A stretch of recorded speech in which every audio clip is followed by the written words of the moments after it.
Can you give some examples of what that kind of material reparations looks like for you and your family today? Yeah, you know, it happens on all different kinds of levels. It happens, for example, by, making monthly recurring donations to Black and Indigenous-led organizations. It happens through building relationships with people who are parts of those communities and listening to them and believing what they say, even if it contradicts my own life experience or what I'm experiencing on a daily basis. I need to listen to them and I need to believe what they are saying to me. Um, it takes the form of, reaching out to organizations in my community and saying, how, if at all, can I help? And then moving in response to what I hear. So maybe it's taking notes for the meeting, maybe it's cooking food, maybe it's washing the pots. But whatever it is, I try to be available for that as much as I can. Um, in my case, also, not from my own family of origin, but from my husband's family, I'm able to practice philanthropy. So it involves returning philanthropic financial resources to communities from which that wealth has been extracted. How do people with wealth, where did that wealth come from, right? It came from the earth, and it came from communities that supported the building of this economy since the beginning, you know? It came from stolen land, it came from stolen labor. And so once I became fully aware and accepting of that very difficult reality, it became very easy to return resources as reparations. You point out in your book, and Edgar's work with decolonizing wealth also talks about this. These days, 0.04% of philanthropic dollars goes to indigenous communities, which is, just less than 1%, which is an incredibly small amount. And only 8 to 9% of philanthropic grants go to BIPOC led initiatives. Key piece being BIPOC led initiatives. Many grants are given to initiatives that supposedly support BIPOC communities but are not led by them. And that is another way of dominant culture maintaining control, right? It's like and so like you also talk about the importance of thinking about shifting decision making power and participatory grant making as examples from flow funding and RSF in Mississippi. But the point of participatory grant making is to help shift is so that the people who are impacted by the problems and impacted by the historical injustice are deciding where the grants are going, not simply the people who have the money. And Exactly. and I'm just like, is there something in your experience that you just want to highlight from decision from like really shifting who's making decisions about where philanthropic dollars are going? Because I do think that's actually one of the key pieces of changing philanthropy is changing decision making processes. Yes, yes, absolutely. I mean, there's one I could lift up, which is called Magnolia Mothers Trust, and it's run by an organization called Springboard to Opportunities in Jackson, Mississippi. And I'm a donor to that program, and what they do is that they have a whole very highly developed, complex system of listening to residents in their community. Many of them are, Black mothers who are experiencing poverty and living way below the poverty line. And it's not because there's anything wrong with them. It's because poverty has been imposed on them by the history of this country and by the current reality of this country is it's being enforced even more right now. And so, um, in the process of listening to their community, they realized that what was being asked for was guaranteed income by these women who are raising their children below the poverty line. And so That's one of the things that they do is they give, guaranteed income. I believe it's $12,000 a year per family, and it completely changes their experience of life to have a little bit of extra cash that they get to allocate. They get to decide what that's used for, and there's no outside interference saying, "This is a worthy expense and this is not," or whatever. And so that's one program I could lift up, and another one that I'm also involved with is a flow fund that is, managed by Indigenous women. Same thing, where the donors give the money, and then the Indigenous flow funders are totally in charge of deciding where that goes because they have their boots on the ground. They understand the dynamics and the needs within Indigenous communities far better than I do. And so they make all the decisions. And there's something I find sometimes that in philanthropic spaces we kind of have this narrative about well, we need to make sure that we're having an impact. We need to we need to measure and, quantify what is happening as a result of these donations that we're giving, right? But it's possible to let go of that and just trust and say, these communities know what they need much better than I do. And so I'm just going to let go of that. And when I started doing that as a philanthropist, it was very liberating for me. I needed to not be trying to control that because I don't know. And so there's a gift that comes with learning to trust and letting go of control and power. It's a huge gift of learning to let go of power. It's a huge relief. I mean, do you experience when you started that, because I know it's for many philanthropists, making that shift is hard. Like they don't want to make that shift. They don't want to let go of power. I know that you do 90% of your philanthropy is to BIPOC led communities.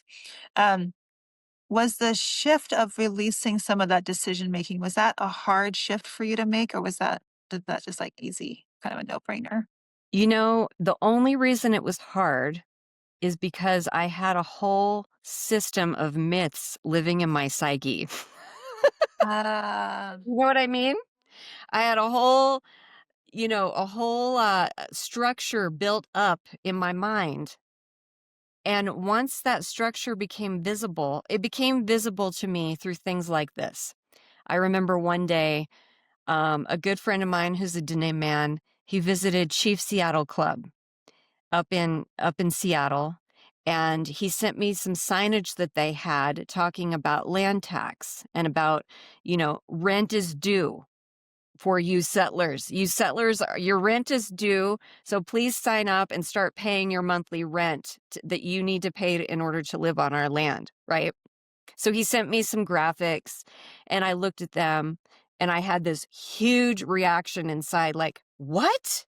How could rent be due for me? And I got so triggered by it, right? And so by that time I knew I had learned that if I get triggered, it's time to like go, okay, I'm gonna sit with this. I'm just gonna sit with this and explore it, and I'm not gonna react. I'm not gonna open my mouth and start arguing. I'm gonna sit with this reaction I'm having. And very quickly, sitting with that reaction taught me, oh my gosh, there's a whole system of entitlement that I have somehow absorbed by osmosis, you know, from living in this culture. And I have absorbed this entitlement to land and to resources. And so I began unpacking my entitlement and realized, wow, this is just founded in a bunch of myths that I must have heard as a child. And it's probably also founded in the ancestral fears that my people experienced from being disenfranchised and kicked off their land in Scotland and Ireland. And so, understanding all of that and like dismantling the story inside my own mind is what allowed it to become an easy transition. As soon as I did that, it was super easy, and it's been easy ever since. And you had the practice before that happened. Like you had your ancestor altar, you had your Right. practice of sitting with your ancestor altar, you had your practice of going to the sacred mountain, you had your practice of being adored by the ponderosa pines, you had your practice of sitting with indigenous elders of various places near where you live and in relationship to the land that you're on today, not just somewhere else. Yep. Like, so you actually had a lot of practices, so by the time that landed with you, you actually had a way of processing it, and what I see so many philanthropists and others not have is they not having practices in through which they can engage with the discomfort when it arises, because it is going to arise. Right. That's true. That's a very good point. There had been years of foundation laid by that time. And Mhm. I had also had years of practice of sitting in indigenous community-led spaces. And Mm. so those things together, I helped develop that capacity to not react.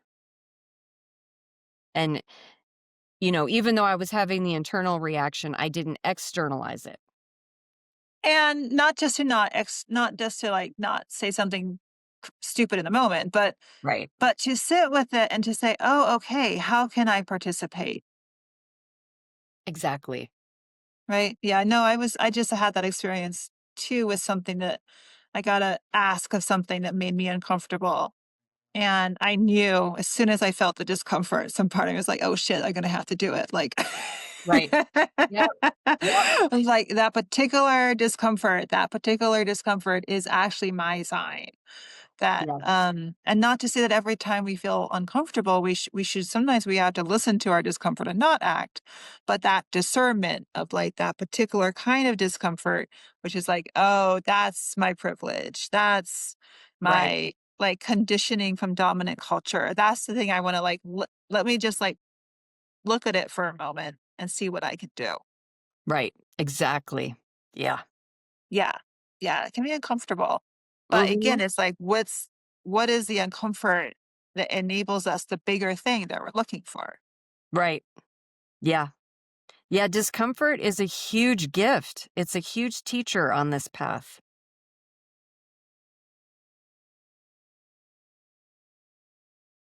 So how do you know when you've given enough? And is there Mm. such a thing as giving enough? Yeah, it's interesting because I have had like when the book was in production, I had all of a sudden a number of very difficult things come into my life that I had not had to deal with before. There was there was death, there was loss, there was illness, there were all kinds of challenges that all just piled up at once. And that was an interesting thing to experience because suddenly I didn't have the capacity to do what I had been doing for a decade. And Mm. and I really had to it was like life and death. It was like now you have to focus on you, Mhm. which was actually a lot harder for me.